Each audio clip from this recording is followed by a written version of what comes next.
Assalamualaikum warahmatullahi wabarakatuh. Pada kesempatan ini kita akan membahas materi yang berjudul perilaku asertif. Mungkin kita sering mengalami kesulitan dalam mengungkapkan perasaan serta pendapat kepada orang lain.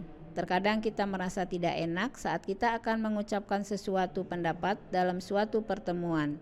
Rasa tidak enak itu muncul karena takut menyakiti orang lain secara tidak langsung. Permasalahan tersebut sebenarnya berkaitan dengan keterampilan komunikasi asertif. Lalu apa yang dimaksud dengan asertif?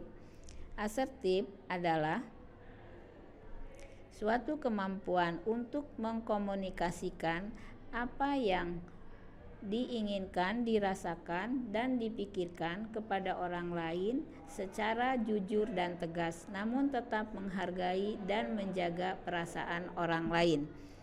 Perilaku asertif adalah perilaku seseorang untuk mengungkapkan keinginan, kebutuhan, pikiran, perasaan diri sendiri secara tegas, dengan jujur, apa adanya, dan sesuai dengan wewenang individu tanpa melanggar hak orang lain. Tujuan perilaku asertif: 1. Membuat proses komunikasi berjalan efektif. 2. Membangun hubungan setara sejajar dan saling menghormati.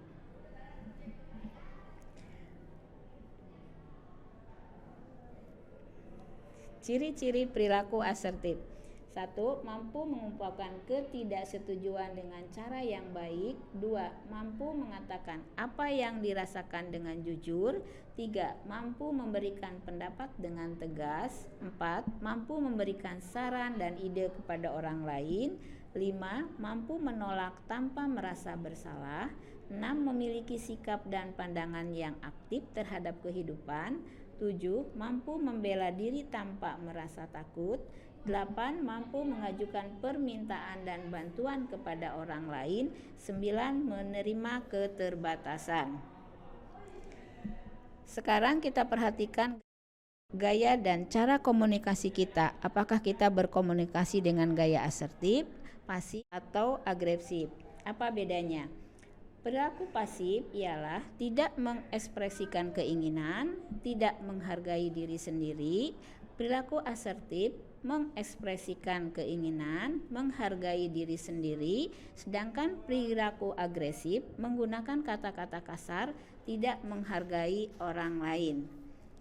Gaya komunikasi pasif ditandai dengan kurangnya percaya diri saat mengungkapkan pendapat, selalu merasa tidak enak untuk berkata tidak, dan sulit untuk mengungkapkan perasaan dengan jujur. Sementara perilaku asertif akan membuat orang lain melihat sebagai pribadi yang percaya diri dan ramah. Sedangkan gaya komunikasi agresif biasanya ditandai dengan tingkat kepercayaan diri yang tinggi dan cenderung tidak berempati terhadap orang lain. Misalnya, contohnya, dalam kehidupan sehari-hari, pekerjaan si A sedang menumpuk, tetapi ada teman yang meminta tolong untuk mengerjakan sesuatu tugas, padahal tugas itu bukan merupakan tanggung jawabnya. Seseorang yang mempunyai sikap asertif akan menolak permintaan tolong itu dengan tenang dan sopan, dan mengatakan dengan jujur bahwa dia tidak bisa membantu karena dirinya juga mempunyai pekerjaan yang harus diselesaikan. Sedangkan perilaku yang pasif akan menerima tugas tersebut walaupun sebenarnya merasa keberatan karena masih mempunyai tugas yang harus diselesaikannya.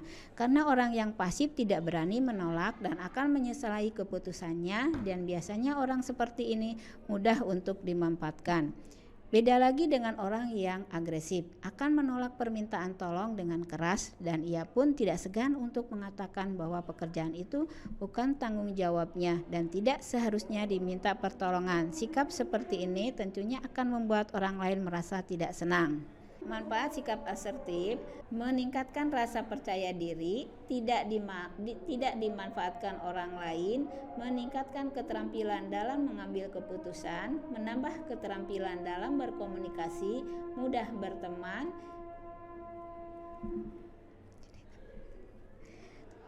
Dengan memperhatikan dan memahami cara berkomunikasi selama ini, maka marilah kita mempelajari bagaimana cara-cara untuk bersikap asertif. Berikut ini ada beberapa cara yang bisa kita lakukan untuk melatih kemampuan dalam bersikap asertif. 1. Berlatih mengatakan tidak. Mengatakan tidak terkadang memang sulit, terutama jika kita tidak terbiasa melakukannya. Belajarlah untuk berterus terang kepada orang lain mengenai batasan, kebutuhan, dan tanggung jawab, sehingga bisa mengerti alasan dibalik penolakan terhadap permintaan dan kita pun tidak merasa bersalah. Jika ingin memiliki sikap asertif, kita harus berlatih untuk mengatakan tidak pada hal yang memang tidak kita sukai atau memberatkan kita. 2. Berlatih dengan hal kecil. Berlatih menjadi pribadi asertif dengan teman atau di depan kaca dengan berlatih cara berbicara dan gestur tubuh saat menolak permintaan bantuan untuk mengerjakan tugas teman. 3. Hindarilah merasa bersalah. Hindarilah rasa bersalah setelah mengatakan tidak terhadap sesuatu pendapat atau menolak suatu permintaan. Selama bisa mengemukakan alasan yang jujur, masuk akal, dan tidak menyalahi aturan, tidak ada alasan untuk merasa bersalah. 4. Hindarilah penggunaan kalimat agresif. Ketika berbicara dengan siapapun, hindarilah penggunaan kalimat yang menyerang lawan bicara dan menyakiti. Lebih baik menggunakan kalimat yang diawali dengan kata saya. 5. Tetap tenang saat berbicara. Usahakan untuk menatap mata lawan, bicara dengan menjaga ekspresi wajah tenang, bicaralah dengan nada yang normal dan kata yang sopan. 6. Berani menyampaikan pendapat. 7. Hargai diri sendiri. Memahami dan menghargai diri akan membantu untuk meningkatkan kepercayaan diri. 8. Kendalikan emosi dengan baik. Dan 9. Selalu bersabar. Perlu diingat bahwa menjadi pribadi yang mampu bersikap asertif membutuhkan waktu yang lama, dan cobalah untuk terus berlatih dengan sabar. Demikianlah pembahasan ini yang bisa saya kemukakan. Semoga bermanfaat. Assalamualaikum warahmatullahi wabarakatuh.